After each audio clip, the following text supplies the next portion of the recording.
à l'ombre d'un mur de 8 mètres de haut, un mur qui sépare les Israéliens des Palestiniens, le pape Benoît XVI est venu apporter son soutien aux milliers de réfugiés dans le camp d'Aïda.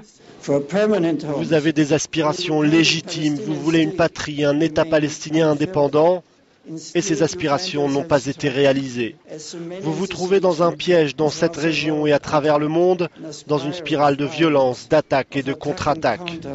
Les efforts diplomatiques ne peuvent réussir que si les Palestiniens et les Israéliens décident de briser le cycle des agressions. Sous le regard du pape, des danseurs locaux ont voulu illustrer leur histoire. Ces clés noires représentent les villages qu'ils ont perdus, rasés par les forces israéliennes lors de la création de l'État hébreu il y a plus de 60 ans. Leur camp se trouve près du mur de séparation construit par les Israéliens pour contrer les attaques terroristes. Le pape a qualifié ce mur de tragique. Pour lui, les murs entre communautés peuvent être abattus.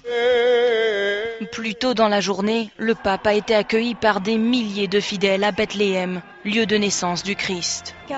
En tant que chrétienne palestinienne, je suis heureuse de voir le pape dans notre territoire. En tant qu'autorité religieuse, bien sûr, car ici, on a la basilique de la Nativité.